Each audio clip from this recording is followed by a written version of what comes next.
buenos días, muy buenas tardes o quizás muy buenas noches, estimado oyente, según sea la hora y el país donde se encuentre. Reciba nuestro característico saludo pastoral al inicio del programa, de quien les habla, el pastor bautista Nikos Ricoy, de parte del equipo de trabajo del Ministerio Tinajas, que elabora cada semana este programa para usted, emitiendo desde aquí en Valencia, España. Muy bienvenidos una vez más a nuestro nuevo programa semanal Encuentros.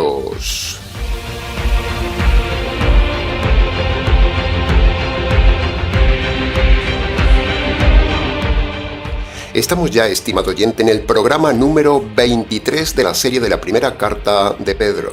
Pero en el día de hoy haremos un programa un poco diferente. Antes de meternos en el estudio expositivo de la carta, tocaremos dos temas de actualidad. Y en la segunda parte del programa analizaremos el pasaje correspondiente al día de hoy. Primera de Pedro, capítulo 5, versículo 1.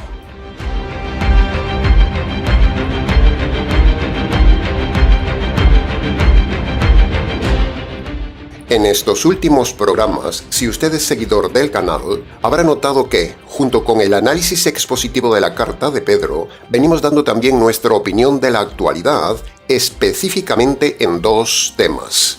Primero, dando nuestra denuncia y opinión bíblica de las cosas que hace el moderno anti-Pedro, o sea, el Papa. Y segundo, venimos comentando también los acontecimientos con Israel. No podemos abstraernos de estos dos temas, estimado oyente. En el equipo de trabajo del Ministerio Tinajas creemos que son una cita obligada en el programa. Primero porque Pedro es judío, es del pueblo de Israel. Y segundo porque millones de personas creen que Pedro fue el primer papa. Así que al analizar la carta de Pedro, les hacemos ver lo que realmente creía y hacía el primer papa, entre comillas. Por eso, necesariamente, como expositores bíblicos que somos, tenemos que analizar y opinar sobre estos dos temas actuales, el Papa e Israel, Israel y el Papa. Por un lado, debemos analizar y denunciar a aquel que presume hoy de ser el sucesor de Pedro, pero que en realidad, como hemos demostrado muchas veces, el Pedro de hoy no tiene nada que ver con el primer Pedro. ¿Se imagina a Pedro con un sombrerito blanco y un vestido blanco y zapatos rojos? ¿Se imagina a Pedro viviendo en un palacio como vive el Pedro moderno? ¿Se imagina a Pedro postrado ante una imagen de María? ¿Se imagina a Pedro rezando un rosario, repitiendo 10 Avemarías y un Padre Nuestro?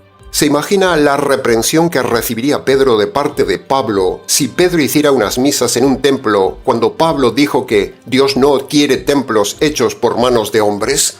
¿Se imagina a Pedro manejando un banco con millones de dólares como maneja el Papa en el Vaticano? ¿Se imagina a Pedro autorizando las torturas de la Inquisición?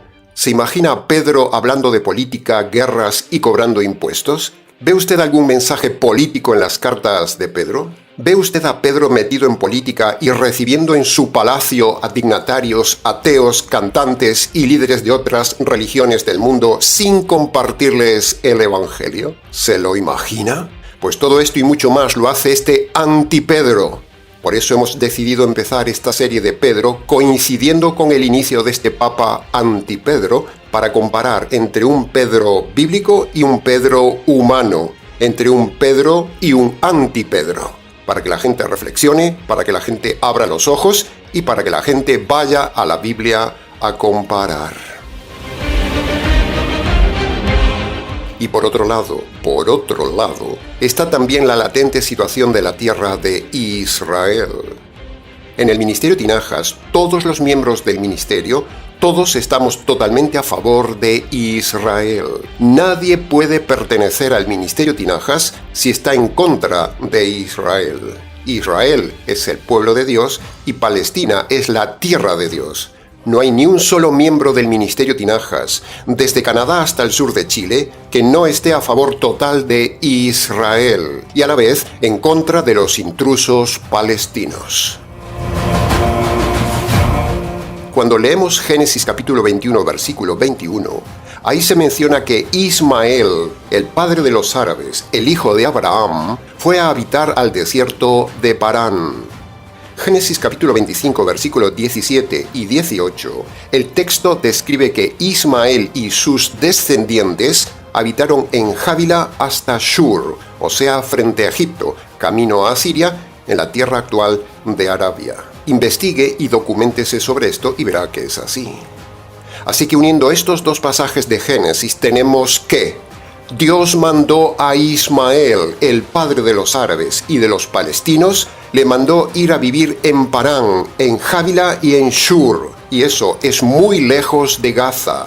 Está en el sureste de Egipto frente a la tierra de Arabia, como dijimos antes. Estos textos demuestran contundentemente que Dios no mandó a los hijos de Ismael a vivir en Palestina. Los actuales palestinos se equivocaron de camino, se equivocaron de tierra, se equivocaron de lugar para vivir. No siguieron a su padre Ismael. Pero de toda esta ocupación palestina actual, tienen gran culpa los perversos británicos por meter en su día ahí a los árabes palestinos en lugar de enviarlos a Arabia, como dice la Biblia. Hipócritas ingleses, hipócritas británicos, muy religiosos, pero ignorantes de esta parte de la palabra de Dios. Esta es la realidad, estimado oyente. La culpa de esta ocupación palestina la tiene Gran Bretaña. Analicemos ahora por un momento otro pasaje que nadie analiza en este conflicto actual con Israel. Preste atención y síganos.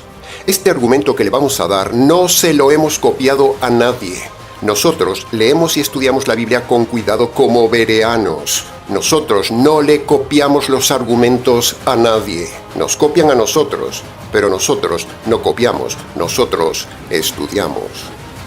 Génesis capítulo 21, versículo 10 dice: Dios dijo a Abraham: Echa de aquí a tu esclava y a su hijo, porque el hijo de esta esclava no heredará nunca con Isaac mi hijo. Y en el versículo 12 dijo Dios a Abraham: No te preocupes por echar al muchacho y a su madre de esta tierra. Y esta declaración tajante que nadie presta atención es muy importante. Se la dijo Dios a Abraham cuando estaba viviendo en Gerar. ¿Y sabe usted dónde está Gerar? Gerar está en la zona del actual Gaza. ¿No le parece original? Los perversos británicos, los opositores de Israel e incluso Israel mismo no leen este documento histórico donde Dios expulsa a los árabes de la zona de Gaza. ¿No le parece increíblemente coincidente que justamente en Gerar, en la actual tierra de Gaza, Dios le haya dicho a Abraham que eche fuera de esa tierra el padre de los palestinos? ¿No le parece significativamente profético? Fíjese bien en la frase contundente de Dios: Echa fuera a Ismael. ¡Wow! Por eso Israel hace bien lo que hace, y aún es demasiado bueno con los palestinos dejándolos ahí. Incluso más, siendo estricto, yo diría que Israel está desobedeciendo a Dios porque su padre Abraham echó de Gaza a Ismael e Israel está permitiendo vivir ahí a los árabes palestinos en Gaza, con lo cual Israel está desobedeciendo la palabra de Dios. Por eso ahora están sufriendo. El texto nos dice de forma inferencial pero contundente que no pueden convivir juntos Ismael e Isaac. Así que Dios manda echar fuera de Palestina a Ismael y le deja esa tierra solo a Isaac. El texto dice: El hijo de la esclava no ha de heredar esta tierra. Y esa tierra se refiere a Gerar, o sea, la actual Gaza. Esta tierra no la ha de heredar con Isaac. Y para rematar la información, vemos que Génesis capítulo 26, versículo 3, versículo 6 y versículo 17 dice: Se apareció Yahvé a Isaac y le dijo: Quiero que habites en esta tierra. Yo estaré contigo y te bendeciré aquí, porque a ti y a tu descendencia daré todas estas tierras y confirmaré en ti el juramento que hice un día a Abraham tu padre. Y luego fíjese lo que dice el versículo 6 y el versículo 17. Acampó y habitó Isaac en la zona de Gerar. Gerar es el mismo lugar donde Dios le dijo a Abraham que echara a Ismael de allí. Por lo tanto, Dios le repite a Isaac en el capítulo 26, estando en Gerar, o sea en Gaza, le repite lo mismo que le dijo a Abraham en Génesis capítulo 21, que esas tierras serían solo para Isaac y su descendencia, o sea, los judíos. Y en Génesis capítulo 25, versículo 18, se describe que Ismael y sus descendientes se fueron a habitar desde Havila hasta Shur, frente a Egipto, camino a Siria. O sea que Ismael no se quedó nunca en Gerar, o sea en Gaza. Incluso nos hemos informado e investigado que la tradición árabe dice que en Havila y Shur se estableció Ismael, hijo de Abraham, muy lejos de Gaza. Entonces, ¿qué hacen los palestinos en Gaza? ¿Tendrían que estar viviendo en las tierras del sur de Egipto o en Arabia? Entonces, ¿por qué los palestinos no se van a la tierra de su padre Ismael? Puede ver por qué las cosas son como las decimos y estamos en contra de los palestinos usurpadores y ocupadores de una casa ajena, la tierra de Israel. Los palestinos son desobedientes a Dios porque como hijos de Ismael no pueden estar en esa tierra de Gaza por orden explícita de Dios. Y los judíos también están desobedeciendo al permitir que vivan ahí los palestinos. Y por ambas desobediencias tenemos el desastre actual. Con todo esto dicho, vemos, estimado oyente, lo que produce la desobediencia a la palabra de Dios. Abraham pecó al tener a Ismael en adulterio. Israel peca no obedeciendo el documento de Dios, echando a los palestinos de su tierra. Y los palestinos pecan por ser usurpadores de la tierra de Dios. Este tratado de paz firmado el otro día no durará nada, estimado oyente. Como tampoco duró el tratado de paz orquestado por el otro necio, el presidente Bill Clinton. Aquellos famosos acuerdos de Oslo no duraron nada. Mira el resultado, terminó en una guerra. Aquel ridículo hecho por Bill Clinton será lo mismo que el ridículo hecho por Donald Trump. Usted lo verá, la guerra seguirá. Donald Trump se comerá su orgullo y su egolatría muy pronto porque nunca habrá paz entre Israel e Ismael. Es una guerra eterna diabólica. Ningún hombre la puede detener. Solo la detendrá Cristo cuando venga en su día. Así como el diablo odia al hombre porque Dios desechó al diablo y eligió al hombre para heredar el reino, de la misma manera, estimado oyente, Ismael odia a Israel porque Dios eligió a Isaac, el hijo de la promesa, y desechó a Ismael. De ahí viene el odio árabe, un odio instigado por el diablo en los árabes. Ismael heredó el odio diabólico hacia Isaac y llega hasta nuestros días.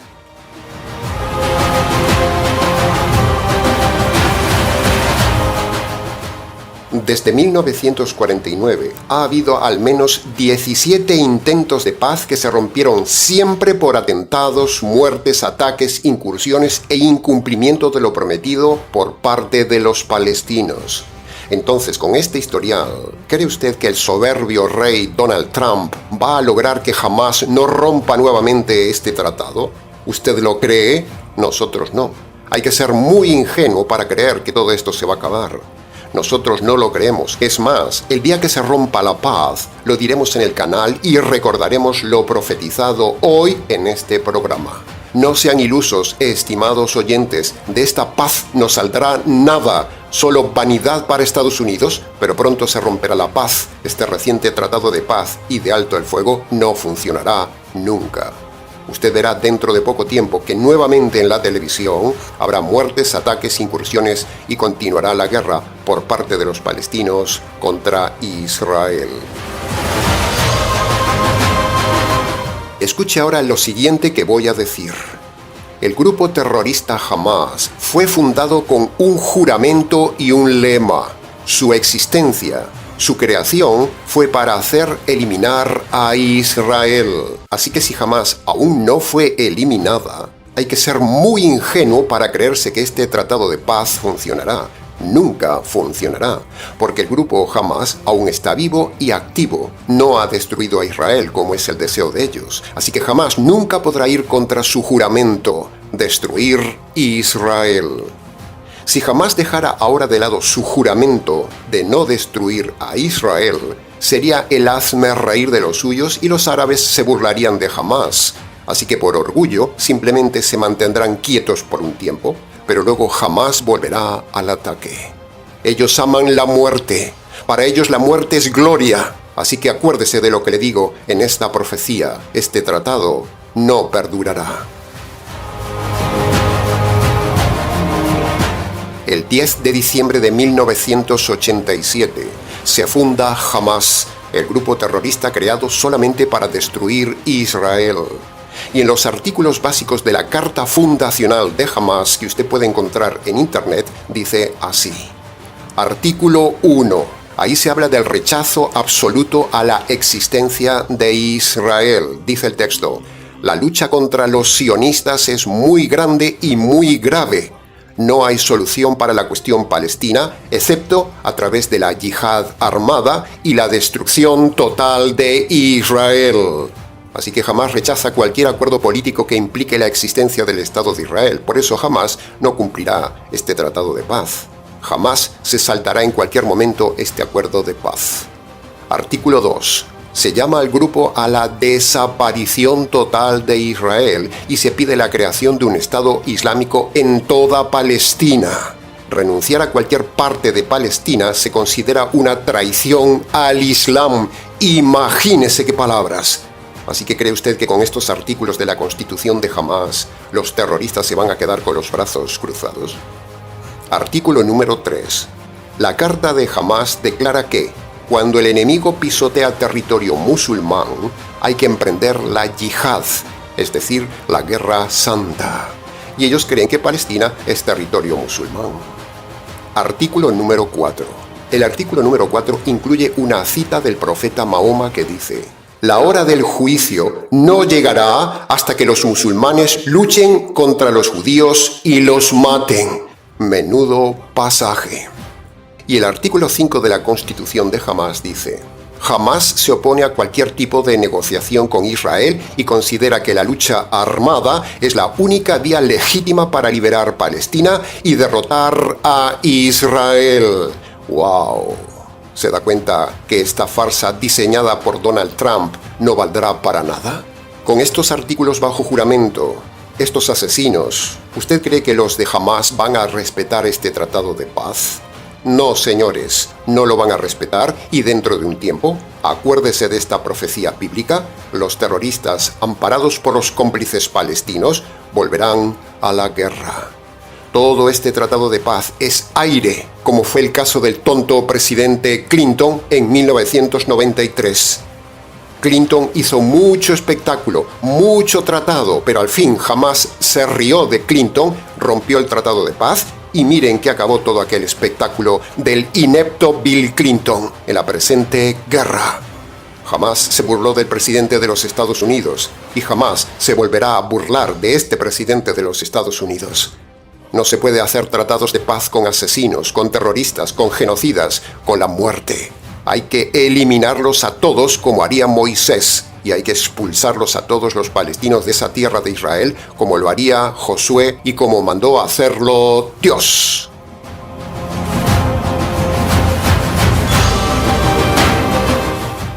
Bien, habiendo tocado estos importantes temas de actualidad bíblica y demostrado con documentos la realidad, entonces sigamos ahora con el estudio expositivo de la primera carta de Pedro, capítulo 5, versículo 1. Como siempre, estudiaremos el tema de hoy de forma detallada para su mejor comprensión.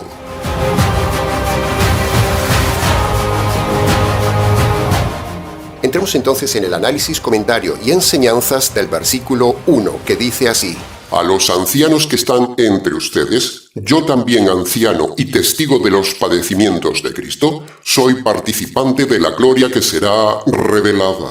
Punto número 1.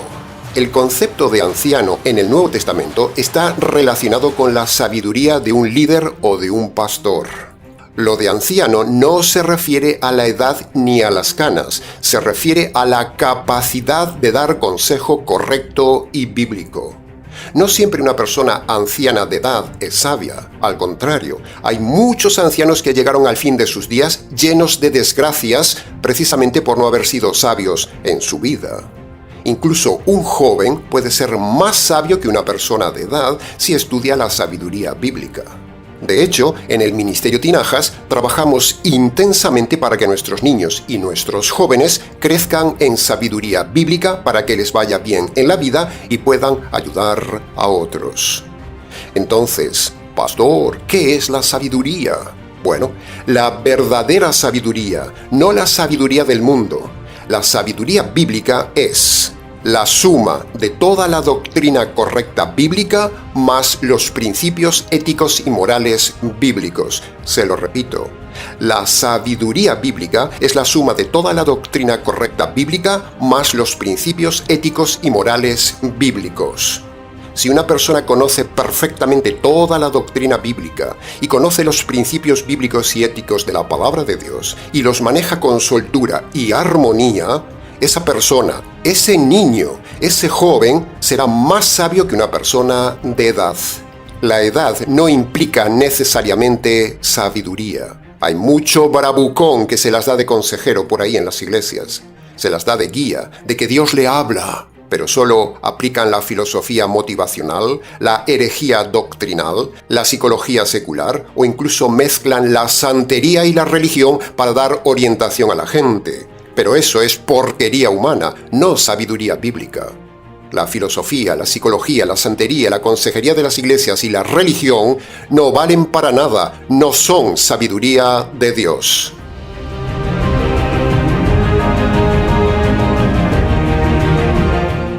Punto número 2. Pedro, en el capítulo 1, versículo 1 de su carta, se llama apóstol. Y aquí, en el capítulo 5, versículo 1, se llama anciano. Solo 12 hombres sobre la faz de la tierra han tenido el privilegio único de ser llamados apóstoles. Y de esto ya hemos hablado en el capítulo 1, versículo 1. Hay mucho lobo que se autoproclama apóstol, pero por muchas vueltas que le dé para autodenominarse apóstol, ya hemos dicho que la Biblia dice que solo hay 12 apóstoles. El resto son lobos.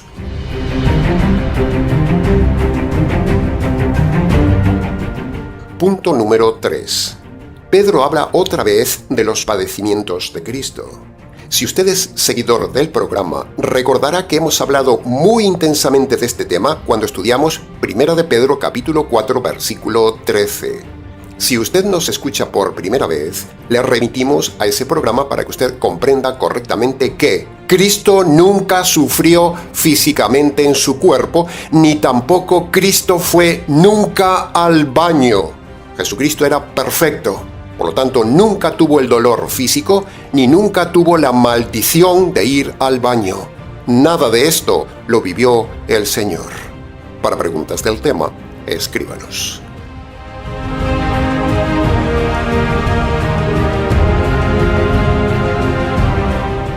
Punto número 4. Pedro habla de la seguridad de la salvación que él tiene, cuando dice públicamente y con toda contundencia: yo soy partícipe de la gloria que un día será revelada. ¡Wow! ¡Qué lenguaje, estimado oyente! ¡Qué seguridad!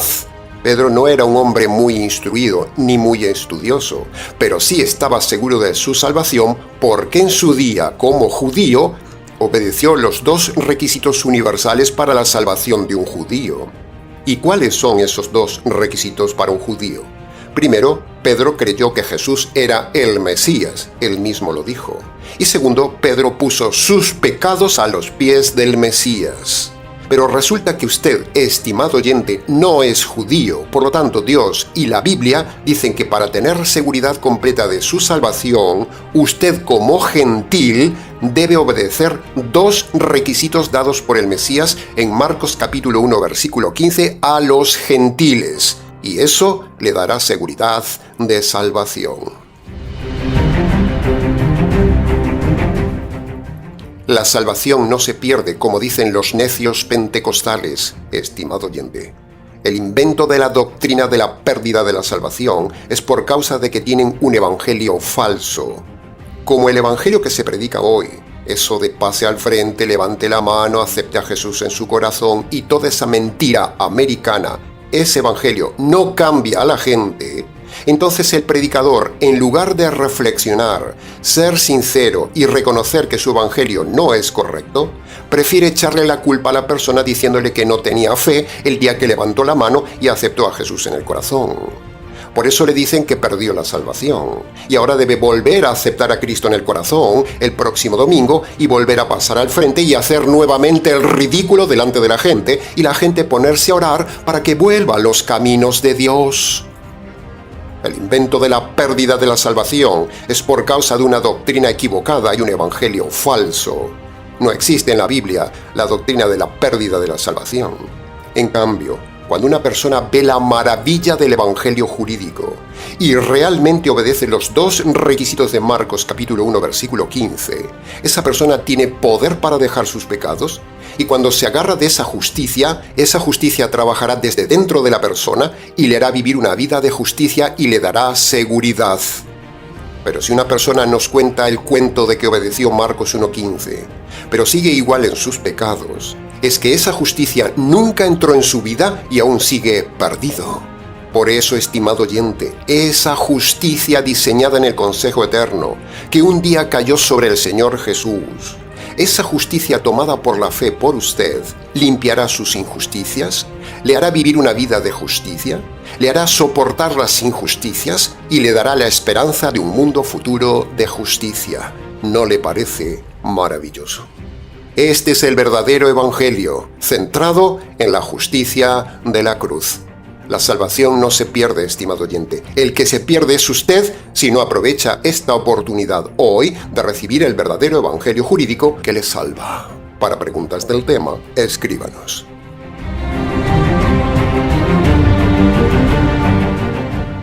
Punto número 5.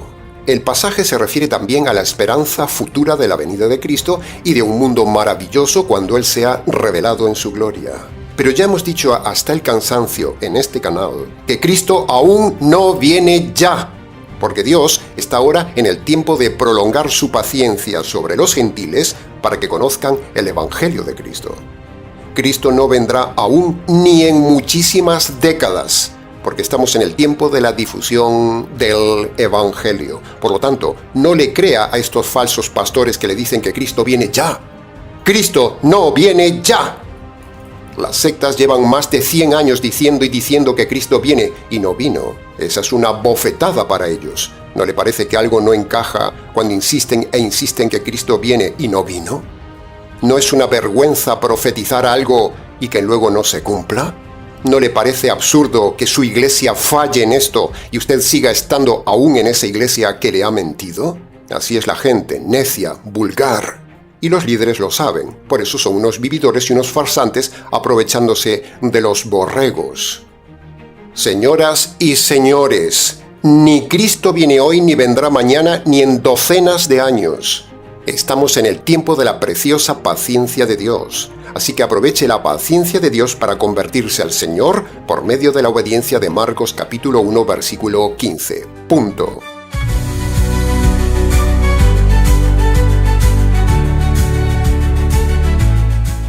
Y punto número 6 del análisis del versículo 1. Pedro cierra su versículo con la grandiosidad de la frase la gloria revelada. Esa frase de Pedro nos transporta al futuro. Esa frase nos eleva y es tremendamente entusiasmante, al menos para mí, como pastor que lo soy. No hay nada que más le guste al hombre, estimado oyente, que indagar el infinito. La curiosidad del más allá la llevamos dentro.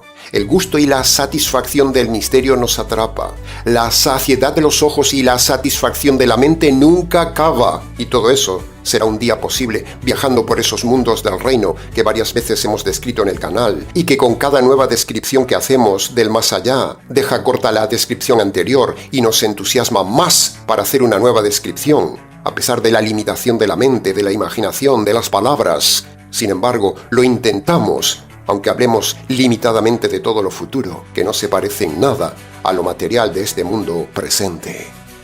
Aunque hablamos de forma limitada, lo predicamos con entusiasmo. Nuestra narración siempre nos parece pobre, pero al menos lo intentamos para entusiasmarle. Aquello eterno es tan diferente, que precisamente ahí está el entusiasmo. Tratar de imaginar ese mundo futuro con los pocos elementos que nos da la revelación del Nuevo Testamento. Cuerpo nuevo, ciudades inmensas, seres diferentes, nada de entropía, todo perfecto, todo sorprendente, todo hermoso, todo descomunal, todo inmenso, actividad constante, cosas únicas, conocimiento infinito de las cosas, conocer lugares sorprendentes y un largo etcétera. Aunque hemos intentado varias veces describir el futuro, aunque hemos narrado varias veces lo que puede ser esa gloria material y física de la gloria eterna, nunca podremos acercarnos a esa realidad desde aquí, porque si pudiéramos, entonces aquello perdería la ilusión.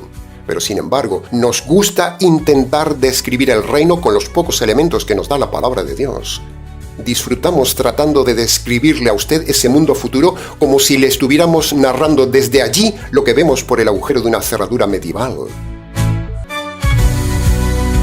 El alma, en el silencio de la habitación, en la meditación de la palabra, en la imaginación de los textos bíblicos, se entusiasma tratando de imaginar ese mundo hermoso, perfecto, eterno, ese hiperuniverso de universos celestiales y futuros. Nos entusiasma.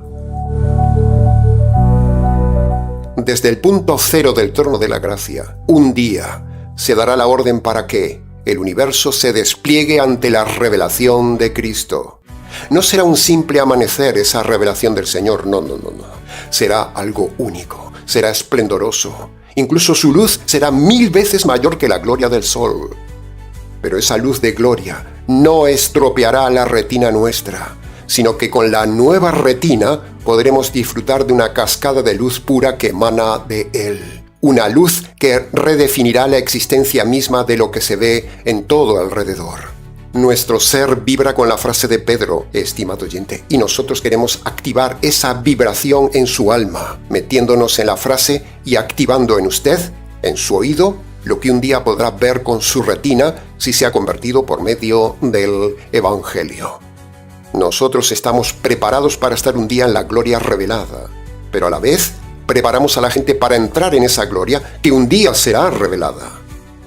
Un día desaparecerán los límites del espacio-tiempo y el reino omnidimensional de Cristo se abrirá hacia lo infinito, hacia lo interminable, hacia lo eterno, hacia lo maravilloso de esos mundos nuevos.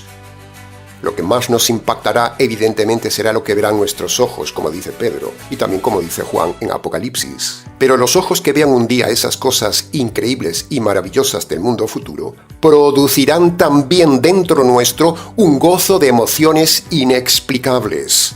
Cuando el ojo ve un lugar bonito, precioso, el alma salta de admiración en emociones por lo que ve. Pues imagínese las emociones de ese lugar precioso estando con el Señor, viendo esos lugares maravillosos. O dicho de otra manera, ese ambiente perfecto, con el amado perfecto, ya sin límites de tiempo, con el corazón lleno de emociones, hará que cada partícula de nuestro ser se convierta en una catarata de júbilo eterno en el alma, es decir, la felicidad. ¿Sabe una cosa más, estimado oyente? Creo que en el reino habrá aire. Sí, creo que habrá aire, porque si hay nariz en el cuerpo nuevo, tendrá necesariamente que haber aire. Si hay boca y dientes, habrá delicias. Si hay nariz, respiraremos. Eso quiere decir que en el aire habrá aromas fragantes. Es pura lógica. Si nos encantan los olores gratos en el hogar, si nos encantan los perfumes, si nos agrada entrar en un lugar donde el aire está lleno de aroma natural y bonito, pues allí en el reino, el olor del ambiente del reino debe ser puro y perfumado. Nos encantan los lugares perfumados, así que yo he pensado que el reino debe ser un lugar de aromas perfumados, quizás llenos de aroma de inciensos que salen del templo, o aromas frescos del campo, del nuevo campo, de los nuevos árboles, o aromas nuevos en las ciudades futuras. En fin, aquello será una sinfonía de perfección, belleza y admiración por todos lados. Prepárese, estimado oyente, anímese, esfuércese y conviértase ya. Trabaje por la difusión de este reino porque el tiempo corre como agua entre los dedos. Nosotros trabajamos intensamente para el reino, para el Señor del reino, para difundir el Evangelio del reino, como dice Marcos capítulo 1. El Evangelio da acceso a ese reino eterno, estimado, oyente, creyente, sufriente.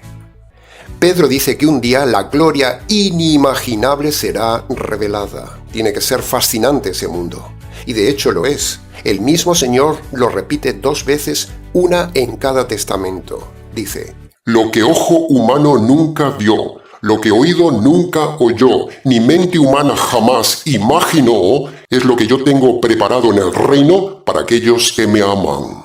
El universo conocido es solo un pequeño borrador, un bosquejo de rayas ante la realidad colorida y perfecta de la gloria del reino eterno. Aquí todo es entrópico. La entropía es la maldición del universo, pero en el reino no habrá entropía. Las cosas no se envejecerán, no se gastarán, no se pudrirán, no aburrirán. En el mundo eterno nada se rompe. Un avión en el reino de los cielos es un caracol comparado con el movimiento del reino. Y para movernos en ese mundo material, el Señor nos dará un cuerpo material como el suyo para poder acompañarlo a todos los rincones del reino de los cielos. Cristo fue delante con un cuerpo físico y perfecto. Y un día los convertidos por medio del Evangelio tendremos también un cuerpo físico nuevo, con poderes, con capacidades, sin limitaciones, cuando el Señor se lleve a la iglesia de la tierra. Observar un día todo lo celestial ante nuestros ojos será un espectáculo de hiperadmiración, un asombro de ingeniería majestuosa de dimensiones descomunales, como las que vemos en la Nueva Jerusalén, una ciudad de 2000 kilómetros de alto. ¿Se lo imagina? Así son las dimensiones del reino que eclipsan cualquier película de ficción. La gloria del reino, del Dios de la gloria, del Señor de la gloria, es una gloria inmerecida. No se olvide de esto. Pero un día llegará, será revelada y será dada a los convertidos por medio del Evangelio. El tiempo ya no existirá, el reloj no existirá, todo será un presente hermoso sin cansancio. Como podremos tener la capacidad de volar, queremos entusiasmar a los niños que nos escuchan, porque podrán hacer piruetas en el aire sin peligro y podrán volar como los ángeles, volar como el Señor voló de la tierra al cielo. Tampoco habrá baño. Sí, ha oído bien y repetimos esto muchas veces. La maldición del baño no existirá en el reino. Todo esto que estamos describiendo pobremente es lo que han deseado las civilizaciones humanas por siempre. Ser una raza de hombres corporales perfectos en un mundo material incomparable de felicidad, donde la vida es un gozo sin fin y donde Cristo, el Creador, el Ser absoluto, el Señor del reino, el Señor del Evangelio, será el Señor de todo ese reino. Hay otro mundo detrás del telón de esta vida, estimado oyente. Hay otro mundo esperando. Habrá felicidad y perfección infinita en aquel reino. Por eso hemos insistido tantos minutos en este programa para animarle a que venga con nosotros a ese reino. Con estas pocas palabras tomadas de la frase de Pedro, hemos querido catapultarnos y entusiasmarle para que venga con nosotros al reino. La gloria que un día será revelada, como decía Pedro, pero solo será para los convertidos por medio del Evangelio. Ahora, para que usted pueda ser perdonado de los pecados cometidos en esta vida, para que usted no vaya a los sufrimientos eternos y para que usted pueda entrar en la gloria material del reino eterno, usted debe obedecer los 2 requisitos que el Señor del reino pone en Marcos capítulo 1 versículo 15 para entrar. Primero, usted tiene que humillarse ante Dios. Si no se humilla usted en la tierra, Dios lo humillará a usted por toda la eternidad. Así que calcule qué es mejor, humillarse o que Dios le humille. Pues la respuesta es evidente. Así que el primer requisito para entrar al reino es reconocer de forma concreta sus pecados pasados ante Dios y abandonarlos. Esa humillación, la Biblia lo llama arrepentimiento.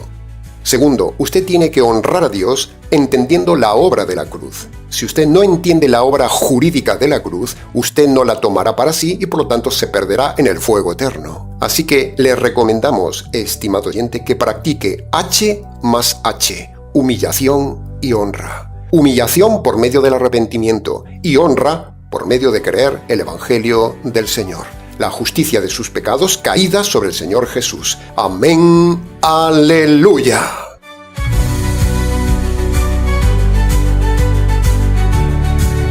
Bien, una vez más, se nos ha ido el tiempo del programa, estimado oyente. Se nos hizo un poco largo, pero valió la pena.